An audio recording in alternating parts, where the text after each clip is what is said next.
Damas y caballeros y a todos los que nos siguen a través de nuestras redes sociales, tengan todos muy buenos días. Vamos a dar inicio con estas charlas del TUPAT. Hoy tenemos como tema los procedimientos a cargo de la Dirección de Derecho de Vigencia según el TUPA institucional. Esta presentación estará a cargo de la abogada Mabel Tamata Montejo, abogada por la Universidad San Martín de Porres, conciliador extrajudicial con título otorgado por el Ministerio de Justicia, con diplomados en especialización de Derecho Administrativo y Derecho Minero, otorgado por el Colegio de Abogados de Lima. Diplomado en especialización de Derecho Minero y Gestión Ambiental por la Universidad Mayor de San Marcos, asesora legal en diversas empresas mineras canadienses, se desempeñó como directora de los registros públicos en la sede de la ciudad de Cusco, abogada de Dirección de Concesiones Mineras. Actualmente se desempeña como abogada en la Dirección de Derecho de Vigencia. Recibamos, por favor, así con fuertes aplausos a la abogada Mabel Tamata. Como han oído en la presentación de la señorita que me antecedió, el tema de hoy está referido a los procedimientos consignados en el TUPA referidos a la Dirección de Derecho de Vigencia. Bien, como introducción, debo comentarles que el TUPA fue aprobado por un decreto supremo, el 041 del 2012, y aglutina todos los procedimientos, no solamente a cargo de la Dirección de Derecho de Vigencia, sino de todas aquellas direcciones que conforman el INGEMET.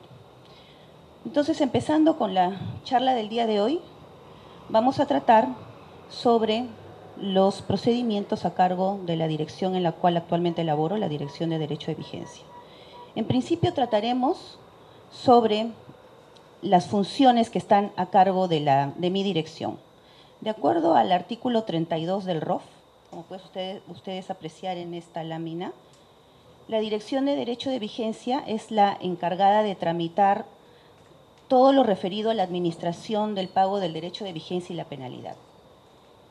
La administración de estas obligaciones pecuniarias es una función que, como todos ustedes saben, no ha sido descentralizada, a diferencia de lo que ocurre con el procedimiento ordinario minero, el de titulación básicamente, que también se encuentra actualmente a cargo no solo del INGEMET, sino a cargo de los gobiernos regionales en sus distintas circunscripciones. Entonces, la primera premisa en cuanto a la administración del derecho de vigencia es que se trata de una función que no ha sido descentralizada y que a nivel nacional es vista, en este caso, por el Ejecutivo a través del INGEMET y concretamente a través de la Dirección de Derecho de Vigencia. Según, como les había comentado, el artículo 32 de nuestro ROF institucional, el Decreto Supremo 035 del 2007. Vamos a empezar con el procedimiento 17. Les voy a explicar después por qué me he salteado uno de los procedimientos, que es el referido al número 16. Entonces, voy a tratar sobre el procedimiento 17, que tiene que ver con la acreditación del pago por derecho de vigencia y penalidad. ¿No? Si ustedes ven el TUPA, este pequeño cuadro que está consignado acá, ha sido extraído del TUPA institucional, que dicho sea de paso, ustedes lo pueden verificar, corroborar en la página web institucional, en el icono referido al TUPA. En este procedimiento se ha establecido como requisitos la solicitud del titular o cesionario por derecho minero, de acuerdo al formato, consignando el número de RUC, el recibo de pago por el derecho de trámite, el recibo original del pago del derecho de vigencia o penalidad que se solicita acreditar, y se establece como excepción al pago del derecho de trámite el depósito en cuenta por corresponsalía, concretamente en la zona de Madre de Dios. En cuanto a la solicitud presentada por el titular, o en este caso el cesionario, debo comentarles que, como ustedes deben saber, el artículo 166 del texto único ordenado de la Ley General de Minería señala que el cesionario se sustituye en todos los derechos y obligaciones al cedente. Estas obligaciones también alcanzan a las obligaciones pecuniarias del derecho de vigencia y la penalidad. Por consiguiente, es lógico suponer que el TUPA ha consignado que la solicitud para el caso de las acreditaciones del pago de estas obligaciones la puede presentar también el cesionario aparte del titular. Obviamente se debe tratar de una cesión que se encuentre vigente a la fecha en que se solicita la acreditación. Hemos tenido casos de cesionarios que han solicitado una acreditación, digamos, con una condición distinta al régimen general, entre comillas, para verse beneficiados con el monto del pago, pero lamentablemente este tipo de situaciones no han prosperado, porque tenemos que verificar, como ya les comenté, que la cesión al momento de la acreditación se encuentre vigente. Como ustedes también sabrán, estas cesiones deben encontrarse inscritas en los registros públicos. Todo contrato en materia minera y que tenga incidencia sobre derechos mineros, según nuestra normativa minera, debe estar inscrita en los registros para que tenga validez frente al Estado, frente a terceros. El segundo punto está referido al consignar el número de RUC. La obligación de consignar el número de RUC, a ver, permítanme avanzar, ¿sí?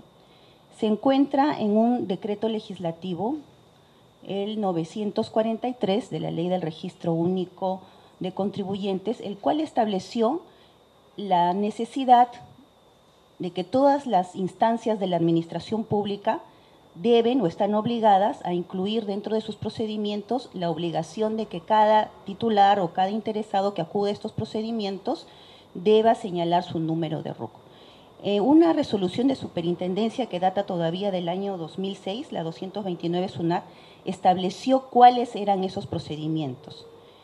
En aquella época todavía pertenecíamos a lo que anteriormente denominábamos el Instituto Nacional de Concesiones y Catastro Minero, el EXINAC, que bueno, después, como ustedes sabrán, se fusionó con el INGEMED. Esta resolución entonces señaló, en cuanto a la Dirección de Derecho de Vigencia se refiere, la obligación de señalar el RUC en lo que se refiere a los procedimientos de acreditación, certificados, constancias de pago y demás que ve la Dirección de Derecho de Vigencia. Entonces, esta obligación de consignar el RUC es para todos nuestros procedimientos, al igual que para los de la Dirección de Concesiones Mineras en los diversos procedimientos que tienen a su cargo. Recuerden que este decreto legislativo que les he mencionado señaló que la obligación de la administración de solicitar a todas las personas que acudan a sus instancias está referida en todos los procedimientos en los que debe intervenir un particular. La siguiente mención que debo hacerles está referida al derecho de trámite y es lógico porque, como ustedes también deben saber, el derecho de trámite se paga en aquellas solicitudes o procedimientos que son llevados a cabo por el administrado y que son sujetos a una evaluación previa. Lógicamente que estos pagos por derecho de trámite deben ser según la normativa de la Ley General de Procedimientos Administrativos, debidamente costeada.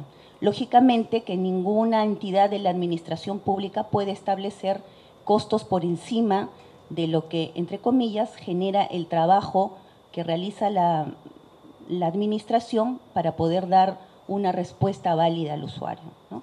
Han habido incluso muchas resoluciones del INDECOPI que han señalado en algún caso que los derechos de trámite están constituyendo barreras burocráticas. Entonces hay que hacer siempre, antes de aprobar un TUPA, un costeo de montos para establecer los pagos por derecho de trámite de acuerdo a una resolución, si mal no recuerdo, de la PCM y que lógicamente tiene que ser proporcional al gasto que la administración pública realiza a efectos de verificar o de acceder a un procedimiento.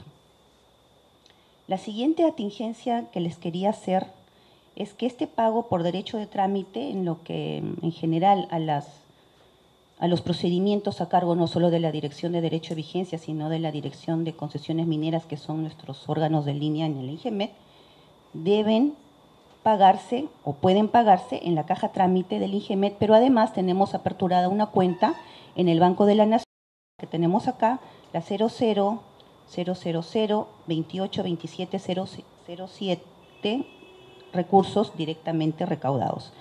El pago por el derecho de trámite en la caja trámite del INGEMED realmente facilita mucho el tiempo que tienen los usuarios mineros, ¿no? Muchos probablemente no tienen bancos de la nación muy cercanos a sus casas, entonces al momento en que vienen a presentar aquí una solicitud, prefieren hacerlo en la caja trámite del INGEMED. Existen ahí personal que conoce de los pagos por el derecho de trámite, se les extiende un pequeño recibo y estos forman parte como recaudos de la solicitud que va a formular el petitorio o el titular del petitorio minero. La excepción que les comentaba en las acreditaciones, en realidad ha durado desde el año 2007, si mal no recuerdo, hasta el año 2015.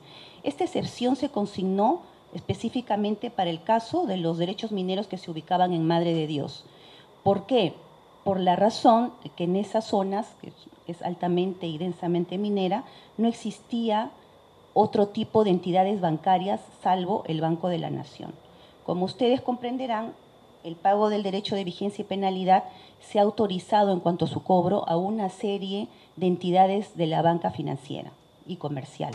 Tenemos al Banco de Crédito, al Scotiabank, al Continental, al Banco Interamericano de Finanzas. Entonces, como estas entidades bancarias en aquellos momentos no existían en Madre de Dios, únicamente existía un Banco de la Nación, se vio por conveniente establecer esta excepción al pago del derecho de trámite. ¿Qué cosa hacía el titular que se ubicaba en esas áreas?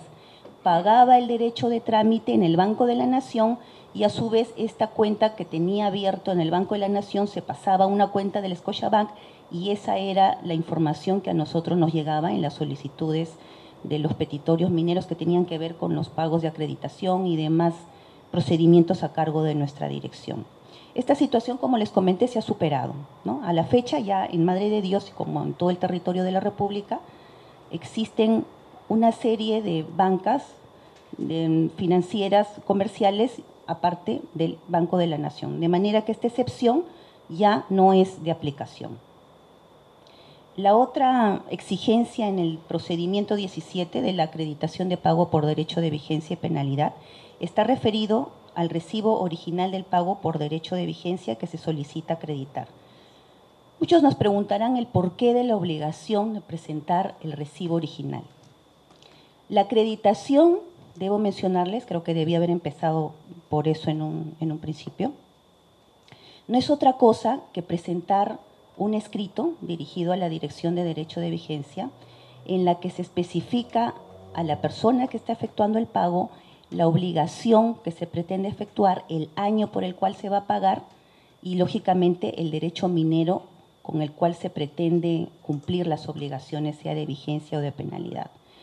Pero como estos pagos no son realizados usando el código único, que no es otra cosa que la regla los pagos por derecho de vigencia, los titulares utilizan el código 999, que está aperturado en el Banco Scotia para efectos de la formulación de petitorios, o solicitan al Banco de Crédito, al Continental o al Banco Interamericano de Finanzas la formulación de petitorios mineros, porque no saben o se les ha olvidado el número del código único.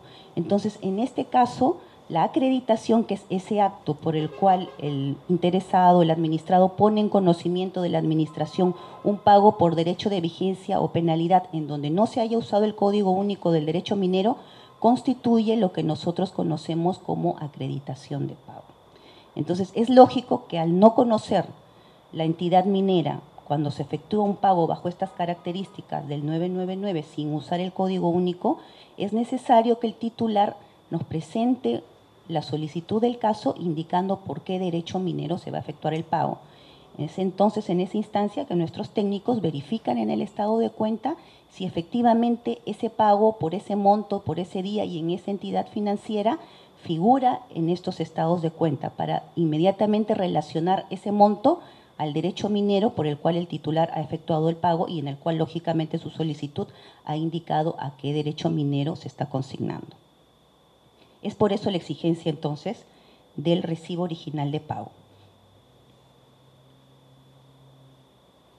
Existe también lo que denominamos la acreditación mixta. No está consignada en el TUPA, pero sí por una casuística y una situación que vemos ya de muchísimos años en nuestra dirección, existe la posibilidad de que los usuarios mineros efectúen el pago de la vigencia y la penalidad, no solamente con un recibo de pago, sea consignando el 999 o consignando el código único de su derecho minero, sino también lo pueden hacer a través de un certificado de devolución.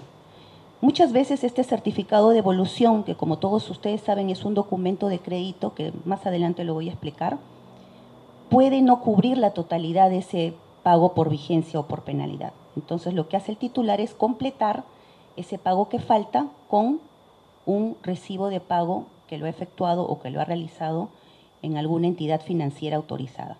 Por eso he consignado aquí lo que denominamos la acreditación de pago mixta, es decir, presentar una boleta original de pago más un certificado de devolución y, lógicamente, dentro del plazo que se establece para los pagos, que corre del 1 de enero o del primer día hábil del mes de enero al 30 de junio de cada año. Al empezar la charla del día de hoy, les había comentado que yo me había salteado el procedimiento número 16, que todavía está consignado en el TUPA. Este procedimiento estaba referido a la acreditación extemporánea del pago por derecho de vigencia y penalidad. Si bien es cierto, sigue consignado en el TUPA, entiendo que ya se está viendo el hecho de la aprobación de uno nuevo, creo que en estas instancias todavía está en el Ministerio de Energía y Minas, siendo verificado todos los procedimientos que van a estar a cargo, que están a cargo del INGEMET, y lógicamente también está el referido a la Dirección de Derecho de Vigencia. Les decía que este procedimiento de acreditación extemporánea a la fecha no tiene aplicación, por la sencilla razón de que en el año 2013, a través de un decreto supremo, el 008 del 2013, se modificó el artículo 37 del reglamento de diversos títulos del tubo de la Ley General de Minería, en el sentido de considerar que los pagos se debían realizar del 1 de enero al 30 de junio y en el caso que se llegaran a acreditar no haciendo uso del Código Único, también debía presentarse esa acreditación hasta el 30 de junio de cada año como fecha límite. Es por eso que la acreditación extemporánea, que antes estuvo aprobada hasta que dejó de tener vigencia por un decreto supremo, el 043, si mal no recuerdo, del 2012, ya no resulta aplicable. Antes sí se podía, incluso antes de que la concesión se encontrara con resolución de caducidad consentida. Entonces, ¿qué sucedía? Habían muchos titulares en los cuales ya se había declarado la caducidad, pero después nos presentaban una acreditación extemporánea, siempre dentro de las fechas de pago, por cierto, del 1 de enero al 30 de junio, pero una acreditación, digamos, pues de julio, de agosto. Entonces, la caducidad que ya se había decretado no quedaba consentida precisamente por efectos de esta acreditación extemporánea. Esa situación, entonces, se ha superado con la modificación al Decreto Supremo 03 desde el año 2013, con el Decreto Supremo que ya les comenté, el 03 o el 08, perdón, del 2013. Entonces queda claro que a la fecha la acreditación extemporánea ya no es de aplicación. El siguiente procedimiento está referido a la emisión de certificados de devolución de pago del derecho de vigencia. El certificado de devolución es un documento de crédito, como les había comentado, que el INGEMET, a través de la Dirección de Derecho de Vigencia, con la suscripción de un técnico, de un abogado, la anuencia del director y la presidencia del Consejo Directivo, autoriza o expide este tipo de documentos a favor de una determinada persona, siempre y cuando el derecho minero al cual se encuentra referido se haya extinguido o se encuentre dentro de alguno de los supuestos establecidos en la diversa normativa minera. Básicamente se encuentran estas causales en el artículo 24 del Decreto Supremo 03, en el Decreto Supremo 013 que reglamenta la Ley de Formalización de la Pequeña Minería y Minería Artesanal, y últimamente en un Decreto Supremo, el 043 del 2012, que establece una nueva causal de rechazo por improcedencia, que también por imperio de la misma normativa constituye una nueva causal de devolución. Entonces, con ese preámbulo, les debo indicar que nuestro TUPA señala como requisitos para la expedición del certificado de devolución del derecho de vigencia, los que pueden ustedes apreciar en la lámina, no sé si se puede ver, pero en todo caso los repetimos aquí, ¿no? Lo primero siempre es la solicitud del titular o el cesionario, de acuerdo al formato, consignando el número de RUC, indicando si se requiere el desdoblamiento conforme a los montos mínimos. Lo segundo, el recibo de pago por el derecho de trámite. El tercero, la constancia del Ministerio del Interior o del Ministerio de Defensa para el caso de áreas declaradas en emergencia por un periodo mínimo de 6 meses para realizar actividad minera. La constancia expedida por la autoridad competente o la constatación que efectúe la Dirección General de Minería para áreas en las que se ha producido el caso fortuito o la fuerza mayor. Y la quinta y última, para la devolución de los petitorios solicitados ante los gobiernos regionales se requiere del recibo original del pago de la vigencia, una copia certificada de la resolución y de su consentimiento, no requiriéndose el certificado de consentimiento cuando se trate de petitorios en los que se ha producido una reducción por superposición a áreas prioritarias. Todo lo que ya les comenté en referencia al que las solicitudes pueden ser presentadas por un cesionario, a los pagos por derecho del trámite, a la consignación que resulta obligatoria del número del RUC, aplican para todos los procedimientos que voy a tratar. De manera que en ese punto ya no voy a volver a repetir lo mismo que comenté hace minutos. Más bien nos vamos a detener en este punto referido a la constancia del Ministerio del Interior o Ministerio de Defensa para el caso de áreas declaradas en emergencia por un periodo mínimo de 6 meses para realizar actividad minera. El estado de emergencia es una situación que ha sido regulada por el artículo 137 de la Constitución y que es dispuesta por el presidente de la República con el acuerdo de su Consejo de Ministros y está referido básicamente a una situación que puede afectar la vida normal del Perú. Hemos visto hace poco el fenómeno del Niño, que ha afectado a muchas zonas del país y en algunos lugares se ha declarado precisamente el estado de emergencia por esta situación. Entonces, esta situación de emergencia, para que la Dirección de Derecho de Vigencia pueda válidamente expedir un certificado por estas causas, tiene que ser válidamente refrendada o corroborada por estos ministerios. Cuando yo hacía la exposición, son muy pocos casos para empezar que hemos tenido en nuestra dirección en los que se hace mención a una solicitud de devolución por estos casos. Pero precisamente, como les comentaba, al hacer yo la exposición me preguntaba por qué el Ministerio de Defensa y el Ministerio del Interior son los llamados a expedir esta constancia. Si, como bien lo señala el artículo 137 de la Constitución, esto se requiere con la rúbrica a través de un decreto supremo firmado por el presidente de la República con el acuerdo de su Consejo de Ministros. Entonces, caigo en la cuenta que básicamente son estos dos ministerios los que se ven vinculados estrechamente con el orden interno de lo que pueda ocurrir en todo el territorio de la República o en alguna zona que se haya declarado en específico en situación de emergencia. Entonces, es por ello que la normativa minera se ha puesto en ese caso y ha indicado que sea la constancia del Ministerio del Interior, del Ministerio de Defensa, la que le sirva de base al INGEMET, a la Dirección de Derecho de Vigencia, para que pueda válidamente expedir un certificado por una situación de estas, ¿no? En estas situaciones de emergencia, algunas libertades pues son, digamos, restringidas, ¿no? Y que de alguna manera pueden también limitar la actividad minera, llámese la libertad de tránsito, llámese la libertad de reunión, etcétera. Como les comentaba, han sido, creo que a lo largo de la existencia de la Dirección de Vigencia, si personalmente he visto 2 casos, ha sido mucho. Ahora tengo un último caso, imagínense ustedes, después del año 2005 o 2001, en el que la Dirección de Derecho de Vigencia ha tenido esta función de expedir estos documentos de crédito. No hemos tenido muchos casos de esta naturaleza. Así que con el paso, supongo, del tiempo iremos también afianzando algunos criterios, ¿no? Les comento como caso anecdótico que hará cuestión de unos 15 días, se ha solicitado una devolución precisamente por esto, ¿no? Por una situación de emergencia, supuestamente en un área que está dominada por el narcoterrorismo. Y bueno, se han solicitado a raíz de esta obligación que la misma norma lo establece en nuestro TUPA también, las opiniones o la información de estos 2 ministerios. Uno de ellos ya ha contestado, ¿no? Me parece que no ha contestado del todo bien porque voy a tener que volver a oficiar al Ministerio de Defensa para que me aclare una situación. Lo principal es la existencia de un decreto supremo que acredite que esa zona que me ha mencionado el titular realmente está afectada por una situación de emergencia o estuvo afectada en el tiempo en que el señor solicita la devolución. Eso como primera intención.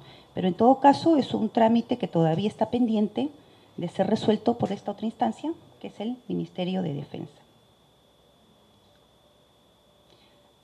La otra situación que quiero comentarles está referida a la constancia expedida por la autoridad competente o la constatación que efectúe la Dirección General de Minería para áreas en las que se ha producido el caso fortuito o fuerza mayor. Si bien es cierto, la norma es bastante lata, porque si ustedes leen textualmente, dice, por la autoridad competente. No establece quién es la autoridad competente, entonces, en mi dirección hemos creído por conveniente o tomamos como criterio en los pocos casos que también tenemos sobre esta situación, que creo que han sido también 2, no han pasado más de 2, de la verificación de la solicitud tratamos de establecer cuál puede ser la autoridad competente. El caso que yo he tenido básicamente estaba referido a un problema que tenía una empresa minera con una comunidad campesina en la zona de Puno. Entonces señalaban estos señores o esta empresa que no podían llegar a producir, ni siquiera acercarse a la concesión minera porque la comunidad se lo impedía. Y ya que me hablaban de producción, pues entonces yo saco mi línea, saco mi cuenta que la encargada de verificar la producción o la inversión mínima es la Dirección General de Minería.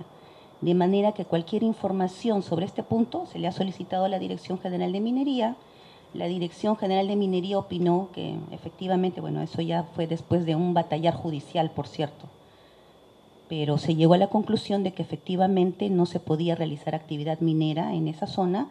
Tanto es así que en la actualidad está corriendo ya con el trámite de la devolución del derecho de vigencia de varios años de esta empresa por opinión, en principio denegada por la Dirección General de Minería, pero después corroborada ya a niveles de instancia judicial. Y a la Dirección de Vigencia, como comprenderán, no le resulta de otra, por decirlo de alguna manera, sino aplicar lo que el Poder Judicial en este caso ha dispuesto. Quería también explicarles qué cosa era el caso fortuito y la fuerza mayor. Diversos tratadistas han establecido y coinciden en el hecho de que ambas situaciones son extraordinarias, imprevisibles e irresistibles.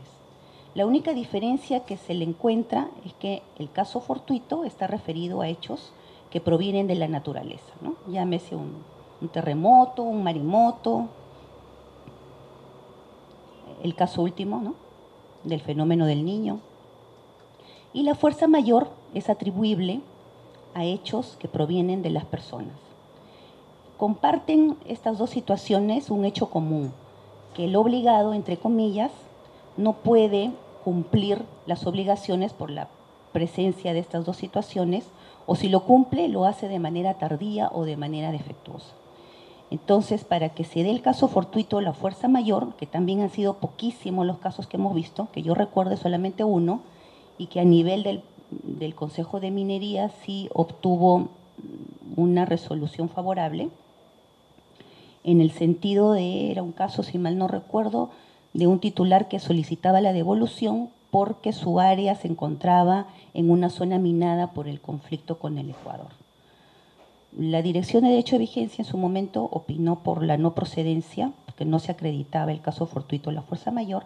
Sin embargo, el Consejo de Minería, analizando este caso, incluso indicó que nosotros debíamos pedir la opinión del Ministerio del Exterior para verificar, y el de Defensa también, para verificar si esa zona realmente se encontraba minada. Finalmente, ambos ministerios sí nos alcanzaron el decreto supremo del caso, un planito donde se verificaba la existencia de estas minas en la zona con el Ecuador, en la cordillera del Cóndor, si mal no recuerdo, sí. Y bueno, esta empresa finalmente obtuvo la devolución por esta causal, ¿no? Bueno, en todo caso, cuando no se pueda determinar quién es la autoridad competente, la normativa minera ha establecido que la constatación la debe efectuar la Dirección General de Minería.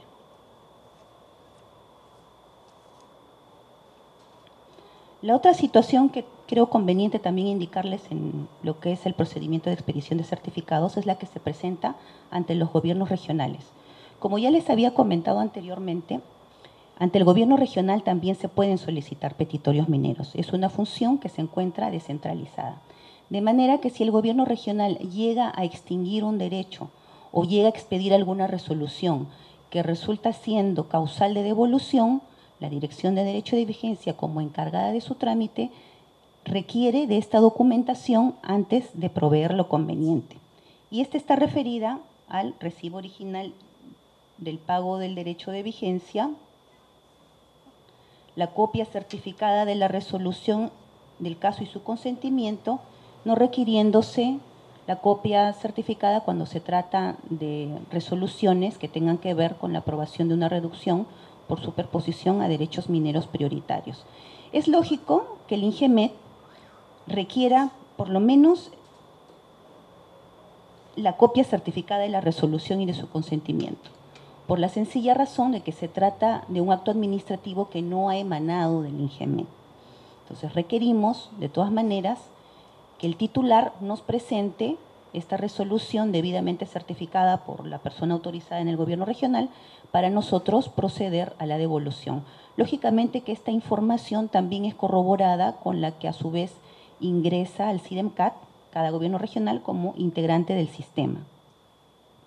En algunos casos, y yo creo que como criterio se los comento, si bien es cierto, algunos mineros han obviado en presentar la copia certificada, la Dirección de Derecho de Vigencia ha establecido como criterio que el que esté digitalizada esa resolución, el que esté ingresada en el CIDEMCAT, ya le da fe cierta o le crea certeza para poder expedir el certificado de devolución, por una situación de aplicación de los procedimientos de eficacia, eficiencia, celeridad, etcétera, que establecen las normas administrativas de carácter general, ¿no? Entonces, en este punto, si se quiere, aunque es entre comillas, un requisito, digamos que es un requisito que de alguna manera el INGEMET puede cubrir en la medida en que esta resolución se encuentre escaneada y en la medida en que se encuentre ingresada a nuestro sistema. No solamente la resolución, sino también el certificado de consentimiento.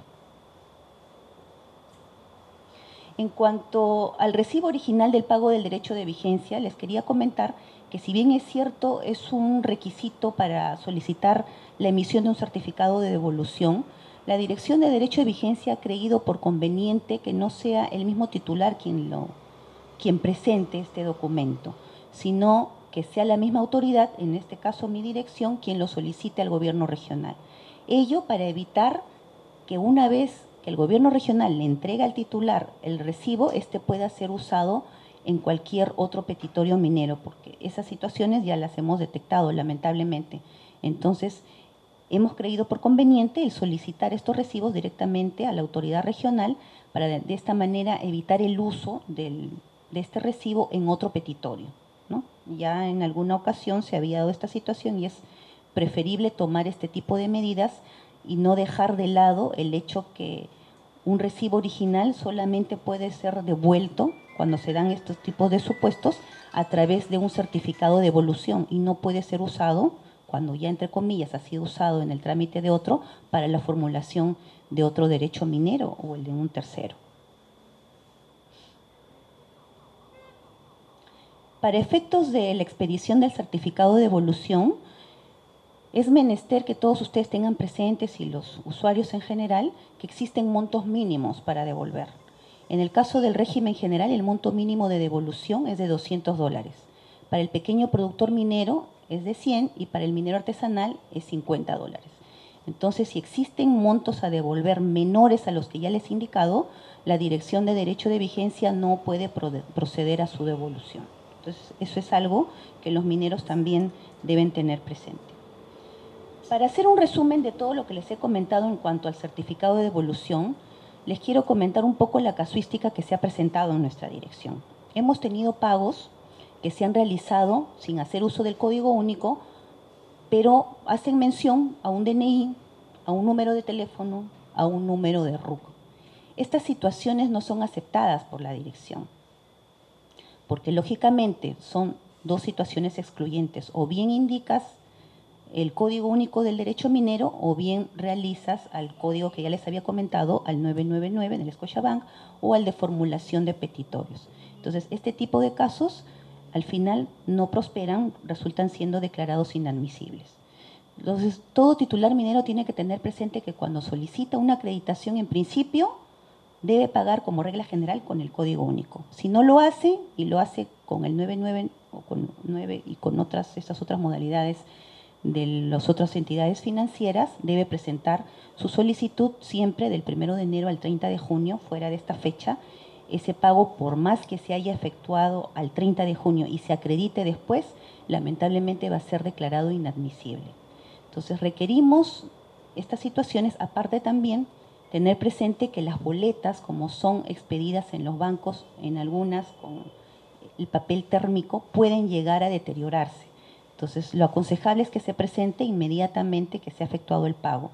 Nos han presentado boletas ilegibles en donde no se ve absolutamente nada y tiene solamente a la vista un papel térmico absolutamente, ni siquiera borroso, sino ilegible. Entonces, esas situaciones también son declaradas inadmisibles. Por otro lado, también hay que tener presente que los certificados de devolución son materia de control de parte de la Dirección de Derecho de Vigencia. Existe en nuestro sistema un registro en donde se colocan o se consignan los datos referidos al beneficiario del certificado, el número de certificado que se ha asignado, el monto que se devuelve e incluso el monto que se encuentra pendiente de uso.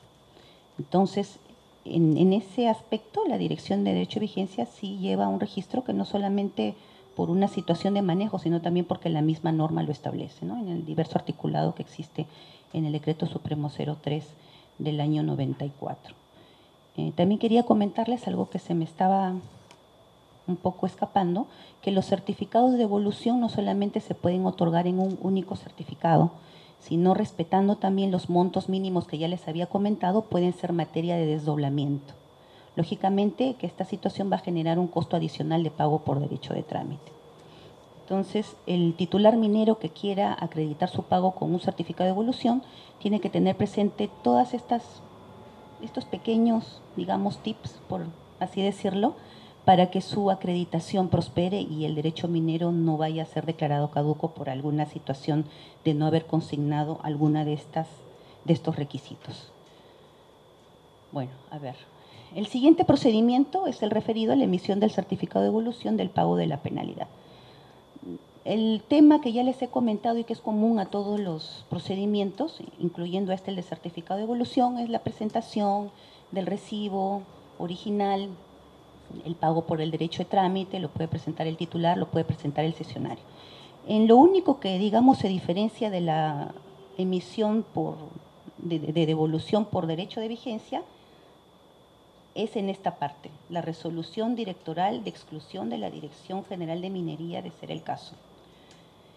Las solicitudes que tengan que ver con la devolución de la penalidad parten todas las veces, casi, por no decir muchas de las veces, por una situación de no producción o de no inversión minera. Titulares que sí han efectuado una producción, que sí han efectuado una inversión, solicitan la devolución porque a pesar de que lo han hecho, han cumplido con estas obligaciones de trabajo, a la par han pagado también la penalidad. Entonces es lógico que si han hecho una producción o una inversión, no estaban obligados al cumplimiento de esta obligación pecuniaria. En esta situación es que la norma se ha puesto para poder efectuar la devolución siempre y cuando exista una resolución directoral de parte de la Dirección General de Minería, que es la encargada de verificar el trámite en cuanto al cumplimiento de las obligaciones de trabajo, de producción o de inversión mínima, para que el titular válidamente pueda pedir un certificado de devolución. Ahora, la exclusión también se puede dar, según entiendo, de parte de la Dirección General de Minería por otras situaciones. Pueden considerar que la fecha en que el titular ha pagado todavía no estaba obligado al cumplimiento de la producción o inversión. Entonces, ahí si es que este derecho minero ya ha sido incluido en una resolución de aquellos titulares que no han cumplido con la obligación de producción o inversión mínima y luego por efectos de una documentación que presentan ante la Dirección General de Minería verifican que no existía esta obligación y nosotros a la par verificamos que se ha efectuado un pago, requerimos la exclusión de la Dirección General de Minería respecto de esta relación que ellos han aprobado en cuanto a aquellos titulares que no cumplieron con la obligación de producción o inversión. Entonces, para estas situaciones es requisito sine qua non la existencia de esta resolución directoral expedida por el ente competente, que en este caso es la Dirección General de Minería. Este es el último procedimiento que tenemos a nuestro cargo. Está referido a los reembolsos. Reembolsos de abonos acreditados por derecho de vigencia y penalidad con boletas de depósito. Esta situación, digamos que existencia jurídica en el TUPA tiene poca. A raíz del Decreto Supremo, el 077 del 2009, se reguló o se regularon todas las situaciones que podían dar lugar al reembolso. Anteriormente, la Dirección de Derecho de Vigencia ya procedía también a efectuar estos reembolsos, no bajo esta nomenclatura, sino haciendo uso de un artículo del Código Civil que establecía que no se podía, entre otras cosas, ¿no?, quedarse con un dinero, porque se trataba de un pago indebido, que debía ser restituido a su titular.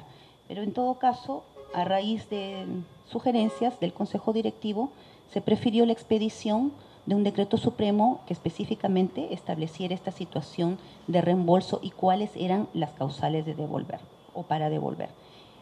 Son, me parece, si mal no recuerdo, algo de 5, pero las que ahorita se me vienen a la memoria son aquellos pagos que no han prosperado en cuanto al artículo 74, que creo que lo voy a tener que explicar porque, aunque no está aquí, sí constituye parte del quehacer de la institución. El artículo 74 no es otra cosa que un pago que la administración requiere al titular del derecho minero cuando verifica que se ha pagado un monto menor. Este pago de monto menor básicamente se fiscaliza cuando por efectos de alguna información, digamos, de carácter registral, verificamos que el obligado al pago no era la persona que se estaba presentando o siendo la persona ya había perdido una condición por el lapso o la fecha en la cual había efectuado el pago. Entonces, cuando se dan este tipo de situaciones y entre comillas son declaradas improcedentes, al titular le asiste el derecho de solicitar el reembolso, lo cual resulta lógico porque si se trata de un pago que no ha surtido efecto, la institución no puede quedarse con un dinero que no va finalmente a cumplir el objetivo por el cual ingresa a las cuentas de vigencia y penalidad, cuál es la distribución. Entonces es lógico que el legislador se haya puesto en esa situación y le dé la posibilidad al titular de solicitar el reembolso en este tipo de situaciones. La excepción en cuanto a este reembolso está dada por la presentación de la boleta de depósito original. Digo excepción porque si ustedes verifican, entre uno de los requisitos para pedir el reembolso es la presentación del recibo original. También resulta lógico porque recuerden ustedes que tratándose de un reembolso que constituye una devolución en efectivo a través de un cheque de gerencia, se requiere que la autoridad minera tenga plena certeza de la existencia de ese recibo, verificándola con los estados de cuenta que tiene a su alcance respecto de las entidades financieras en las cuales el titular se encuentra autorizado a efectuar el pago. La excepción lo constituye, como ponemos acá, el pago realizado con el código único. Con el código único también les había comentado que se tratan de pagos que ingresan, entre comillas, automáticamente, en realidad ingresan al día siguiente de efectuado el pago en nuestro sistema y es fácilmente verificable con nuestros estados de cuenta corriente. Entonces, si ya lo tenemos registrado en el sistema, lo tenemos también registrado en un estado de cuenta corriente, ya resulta ilógico y una carga excesiva para el titular el presentar una boleta original.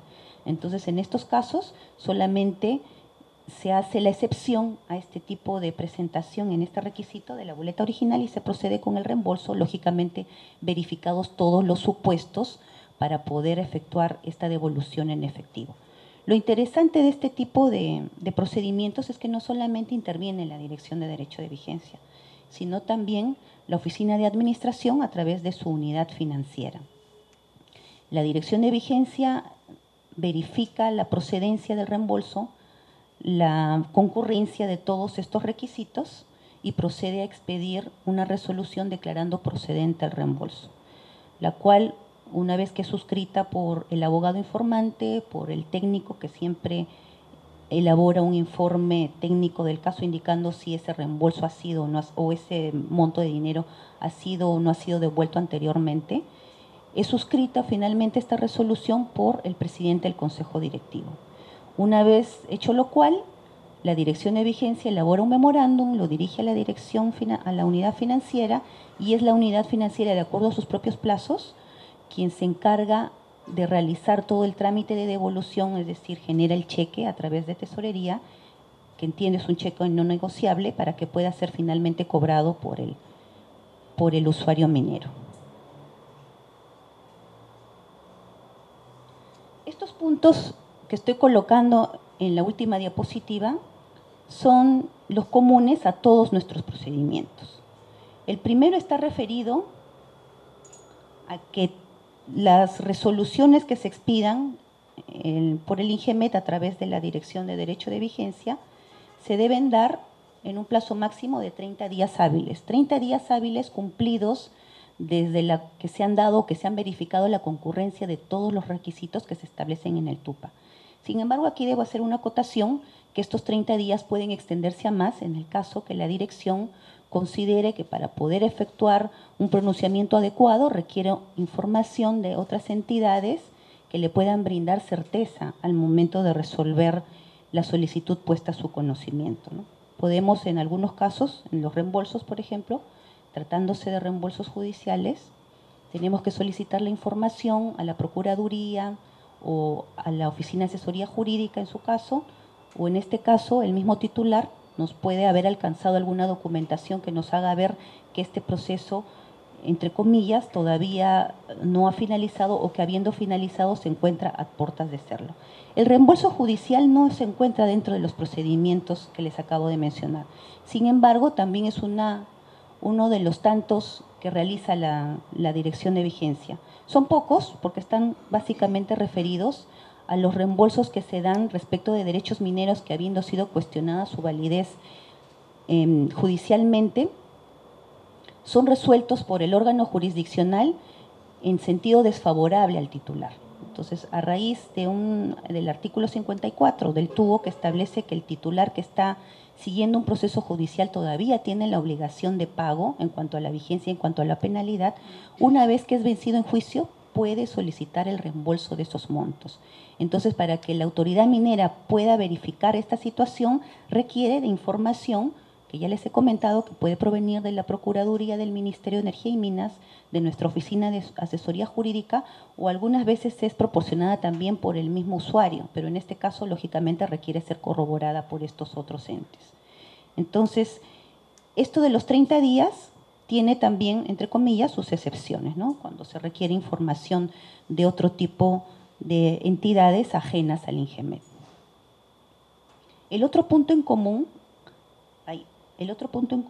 está referido al silencio administrativo negativo. Todos nuestros procedimientos están sujetos a este tipo de silencio. En virtud, como les comento ahora, que ya ha sido modificado, del artículo 37 del TUO, de la Ley del Procedimiento Administrativo General, el decreto supremo que tienen a la vista, el 006 del 2017, que establece para, en este caso, la entidad nuestra, obligaciones de dar o hacer.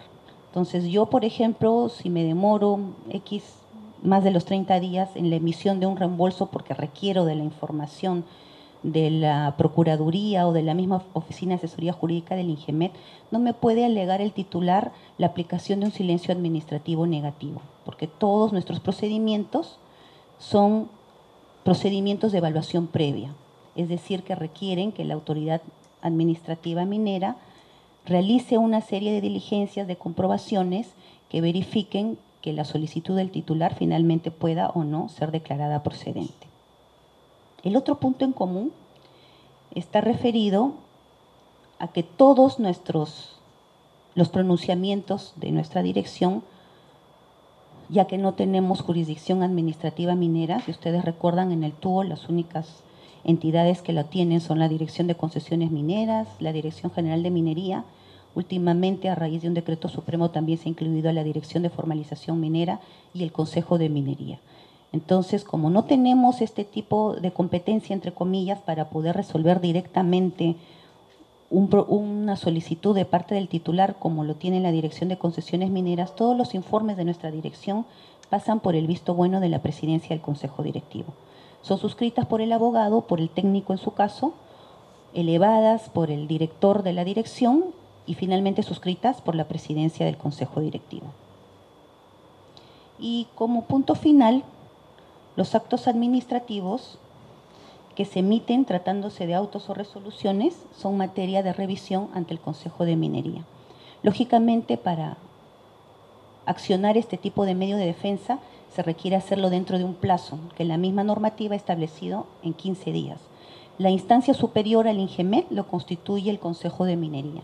Entonces, finalmente es el Consejo de Minería quien evaluará si la solicitud o el recurso de revisión que ha incoado el titular va a ser finalmente amparado o no, declarando fundada o infundada la revisión.